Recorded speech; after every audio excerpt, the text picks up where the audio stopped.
Halo, Assalamualaikum. Mohon maaf video unboxingnya telat karena saya telat belinya juga ya. Jadi di hari pertama launching first sale-nya Poco F5 ini di Tokopedia, jam 2 siang itu saya lagi nyetir. Jadi baru beli, sorenya mau berusaha beli, ternyata stoknya udah habis. Malamnya baru bisa pesan, itu pun statusnya pre-order 7 hari ya. Dan pas sudah siap di pick up sama kurir pun ada drama sedikit. Sampai di WhatsApp sama Pakselnya katanya terjadi antrian panjang di lokasi pengiriman ya. Sampai saya bikin story, cuma mention brandnya doang, nggak ke brand personnya. Malam itu langsung di pick up juga, tapi yang pakai next day kali ini tumben 2 hari baru nyampe ya ke Cimahi. Jadi sorry banget kalau telat, dan ini adalah smartphone yang kayaknya cukup menyita banyak perhatian penggila gadget di bulan ini. Karena memang Poco F5 ini kabarnya hanya dijual secara online ya. Jadi kalau teman-teman nemuin yang jual offline, pasti dia modal dulu beli online, kemudian dijual offline buat cari cuan ya. Jadi kalau harganya beda, mohon dimaklumi, mereka juga cari cuan, asalkan nggak berlebihan aja ya. Toh ini masih bisa dibeli secara online dengan harga normal terus-menerus, walaupun statusnya pre-order nunggu beberapa hari. Apa yang menarik dari Poco F1? Saya dari tadi mau ngomongnya Poco F1 terus sampai diulang-ulang loh ini tagnya. Poco F5 ya, yang betul ini adalah prosesornya jadi Snapdragon 7 Gen 2 ya, yang 7 Plus malah, 7 Plus Gen 2 pertama di Indonesia. Ini sudah teman-teman lihat mungkin bocorannya di berbagai akun Instagram Tech Reviewer Indonesia yang nunjukin kalau skor Antutunya tembus 1 juta. Jadi jangan antipati dulu dengan angka 7-nya. Meskipun F3 dan F4 pakai Snapdragon kepala 870, ini bukan berarti ketinggalan. Kemudian selain itu dia juga sudah menggunakan layar AMOLED 120Hz dengan dot display alias punch hole kameranya dan Dolby Atmos dual speaker. Kayaknya nanti menarik ya kalau dibandingkan dengan Android daily driver saya Mi 12 yang dual drivernya sound by Harman Kardon. Kebetulan harganya walaupun selisihnya lumayan banyak, tapi masih di kisaran mid-range ya, karena ini turun harganya lumayan banyak dari sejak launch nih. Makanya saya lepasnya itu berat. Saya keep terus akhirnya sampai saat ini. Dan kembali ke Poco F5, dia punya turbo charging 67 watt untuk baterai 5000 mAh dan kameranya 3 64 megapiksel dengan OIS ya. Jadi si prosesornya tadi saya belum bilang dia pakai fabrikasi 4 nanometer. Harusnya sih hemat, tapi kita lihat aja nanti. Ini saya beli yang warna biru, RAM-nya 8 GB, storage-nya 256 GB yang harganya 4,8 ya. Kalau yang harganya 5 lebih itu yang RAM-nya 12 GB, yang mana buat saya bisa dibilang 8 GB udah sangat cukup. Dan di dalam paket penjualannya, pertama kita bisa lihat ada partisi yang berisi pertama SIM tray ejector seperti biasa, bentuknya bulat seperti itu. Kemudian ya dapat casing juga, dan ini mantep, saya suka nih kalau brand udah ngasih stiker kayak gini. Walaupun kemungkinan nggak akan saya pasang sih ini, tapi gimana nanti aja deh. Kemudian ada panduan mulai cepat. Ini adalah Quick Start Guide, dan ini adalah kebijakan garansi. Kartu garansinya di sini dan daftar service centernya ya. Bandung ada di BEC sih biasanya. Ya, ada di BEC, Tasik ada, Depok ada, Cimahi biasanya pada ke Bandung kali ya. Kemudian apa ini? Oh, ini kayak pembatas buku jadinya. Poconya beraksi. Bagus kalau misalkan dengan ini Poco mendorong generasi muda buat baca buku biar literasinya nambah. Jadi nggak apa-apa ngelihat dari judul doang ya. Atau sudah ada caption nggak dibaca, ditanyain lagi. Oke, ada kontaknya buat Poco. Tapi nggak ada Bung Andinya ya. Kemudian kita lihat di sini ada softcase yang dipakai atau dihadiahkan ke pembeli Poco F5 dengan pola diamond atau dot di bagian dalam biar nggak lengket ke back covernya. Dan karena tombol powernya dikasih bolong seperti ini, kemungkinan besar fingerprint scannernya tidak di dalam layar ya, tapi di pinggir. Saya tidak masalah dengan itu, apalagi kalau ngelihat spek versus harganya ya. Mungkin itu salah satu cara berhematnya Poco dengan tidak membenamkan fingerprint scanner di dalam layar. Dan ini dia warna birunya, saya akan lepaskan dulu stikernya. Ya, kalau dipegang di awal sih udah kerasa ya, beda kelas sama Xiaomi Mi 12 yang ini. Ini bukan glass, belakangnya tentu saja plastik dan frame-nya juga plastik. Tapi sekali lagi ini bukan komplain ya, karena apa yang ditawarkan kalau ngeliat spek di atas kertas dengan harganya masih sangat gila sih Poco F5 ini. Jadi kalau misalkan yang di trade off-nya di masalah material wajar juga. Toh di sisi atas kita masih bisa temukan infrared blaster, kemarin pas lagi mudik-mudik kepake karena nyari remote AC nggak ketemu. Kemudian ada ini mikrofon kedua buat noise cancellation dan ada spare grill kedua ya. Jadi buat temenin yang di bawah, meskipun posisinya tidak sama persis, tapi semoga stereonya bisa simetris ya. Kemudian di sisi kiri kosong melompong dengan frame yang lurus kotak seperti ini. Sudah mulai mengikuti gaya-gaya mainstream ya, walaupun si back covernya masih punya sedikit cekungan, jadi masih sedikit curvy di situ. Enak lah ya. Tapi kalau pakai casing sih biasanya udah nggak ada masalah lagi, mau kotak, mau bulat pinggirannya kalau udah pakai casing sama rasanya ya. Kemudian di sisi kanan, tadi saya yang udah liatin duluan malah lupa, nggak di absen. Ada tombol power sekaligus fingerprint scannernya, volume rocker di situ, dan di sisi bawah ada SIM tray, kemudian mikrofon, port Type-C, dan speaker grill yang utamanya yang 5 buah lubang. Jadi Poco, oh ada bentar. Kayaknya ini saya lupa deh tadi ya. Ada jack audio 3,5 mm, hampir saja saya bilang ini nggak ada. Saking menggebu-gebu nih pengen langsung nyobain smartphone-nya. Tapi sebelum kita nyalakan, nyalain aja dulu deh. Sambil dinyalain, nanti kita lihat bezel layarnya kayak gimana. Oke, sambil kita lihat di dalam kotaknya masih ada apa saja yang tersisa. Tidak ada headset nampaknya.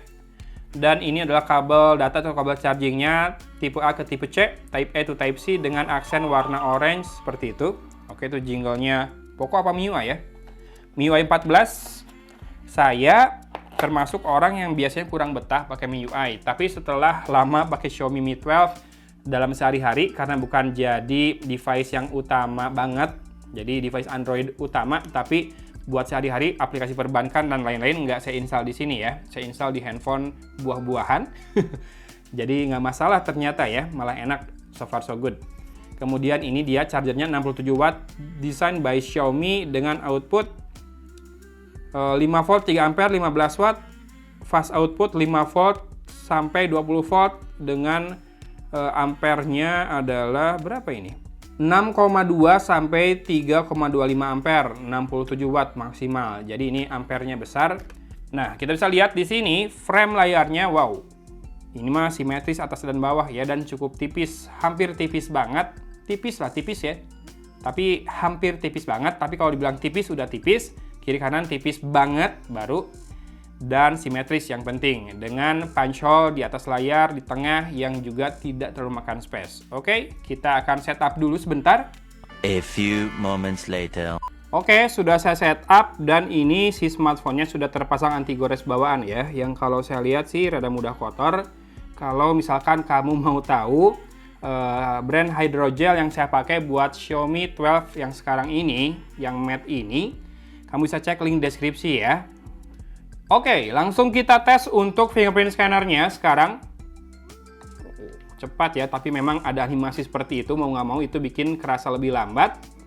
Dan layarnya vivid ya, warnanya hidup dengan warna dari sudut pandang yang lebih sempit juga tidak banyak berubah, artinya viewing angle-nya luas. Dan jarak antara display dengan panel sentuhnya atau digitizer-nya juga sangat dekat, jadi tidak kelihatan berjarak ya. Oke, sekarang kita cek untuk storage-nya. Karena saya belum connect ke WiFi, jadi by default storage-nya kira-kira free berapa ya sekarang ya? Terpakai 28,9 GB, artinya free-nya 227,1 GB ya. Nah, apakah ini sudah include dengan memory expansion atau semacamnya? Kita harus cek di sini RAM-nya. Oke, sudah termasuk memory expansion atau virtual RAM 3 GB ya. Octa-core maksimal 2,91 GHz, clock speed dari Snapdragon 7 Plus Gen 2 Kemudian Android Security Update-nya di 1 April 2023. Ingat, sekarang sudah bulan Juli, sudah 3 bulan berlalu. Walaupun belum dicek ya ini ada software update atau tidak saat ini. Dan ini artinya accelerometer atau orientation sensornya jalan nih. Tuh, si storage-nya ada animasi kayak air. Yang kalau digerakin jadi kayak water pass gitu ya. MIUI Global 14.0.1 sudah Android 13. Oke. Dan habis ini apa yang mau dilihat? Always on display.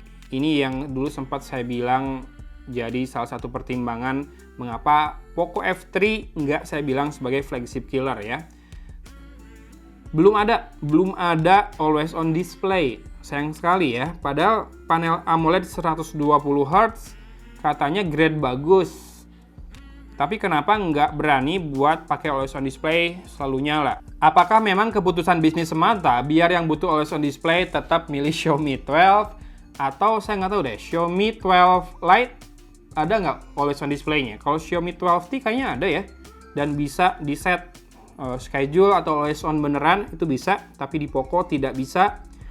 Jadi kemungkinannya dua, antara memang keputusan marketing atau bisnis buat segmentasi atau si panelnya dikhawatirkan terjadi sesuatu kalau kelamaan menyala dengan always on display ya. Kemudian karena Poco ini bisa ngasih harga gila, kira-kira apalagi yang dikorbankan nih? Apakah dia banyak aplikasi atau bloatware titipan biar subsidi harganya? Kita hitung aja. Dari Amazon, udah mulai serak nih. Blockpuzzle, Booking.com, Bubble Shooter, Crazy Juicer, Dash Shuttle, Facebook, Hello, Jewels Blast, Lazada, udah 10 ya. LinkedIn 11, Messaging ada punya Xiaomi, kemudian Netflix 12, Noveltune 13, Prime Video 14. Prime Video sih sebetulnya nggak masalah, saya suka pakai karena bonusan dari paket data Telkomsel. Shopee 15, Snack Video 16, Snack Zone 17, TikTok 18, Tiket.com 19, Spotify 20, Tailfan 21, WPS Office 22. Rekor kayaknya, 22 bloatware-nya ya. Oke, dan kayaknya videonya udah mulai kepanjangan ya, sampai memori di kamera saya penuh. Kita percepat saja, saya lihat mode kameranya, habis itu kita tutup ya video kali ini. Foto ada zoom 2 kali, kemudian ada ultrawide tetap 0,6 kali, sisanya lensa ketiganya saya penasaran, ada makro kah? Tidak ada. Jadi wide, ultrawide sama portrait ya, tidak ada makro kayaknya nih. Atau makronya di sini kalau MIUI nih. Yes, di sini makronya ya. Hati-hati, kegocek nih sama Poco F5 ini. Mode lainnya ada Pro. Pro ini bisa buat video cuy. Nih, bisa buat foto dan video. Kita coba aja dulu. Bisa pilih lensa wide dan ultra wide, exposure compensation bisa. ISO dari berapa ini? 50 sampai dengan 6400. Lumayan lega ya rentangnya untuk ISO. Shutter speed dari 1/4000 sampai dengan 30 detik. Lumayan juga besar rentangnya dan bisa manual fokus. Makro, manual, dan landscape. Tidak ada auto metering tapi ya, sama manual metering. Oke lah, nggak apa-apa. Sisanya kita cek. Buat video bisa manual juga, mantap nih. Sama kali ya semuanya. ISO tuh sama. Shutter speed, iya sama. Dan bisa fokus manual juga. Mantap. Kalau misalkan bisa dipakai buat konten, keren kali ya nanti ya. Apalagi ada OIS, tapi nanti kita simak aja hasilnya setelah saya coba. Dan mungkin saya sedikit-sedikit bandingkan dengan Xiaomi 12 ya. Oke, habis itu saya mengecek resolusi perekaman videonya. Pertama ada mode steady video seperti biasa. Ini biasanya di 1080p, 1080p, Full HD 30 fps. Kalau tanpa mode stabilisasi, dia bisa 4K 30 fps dan Full HD 60 fps. Tenang, belum semua. Kalau ultra wide, maksimal di Full HD 30 fps mentok ya, nggak bisa lebih dari itu. Dan kalau kamera depan, bisa Full HD 30 fps dan 60 fps, tapi nggak bisa 4K. Dan kenapa ya? Kok kayaknya penuh banget wajah saya di layarnya pas ngerekam kamera depan? Kurang wide. Atau saya kurang jauh? Kayaknya kurang wide ya.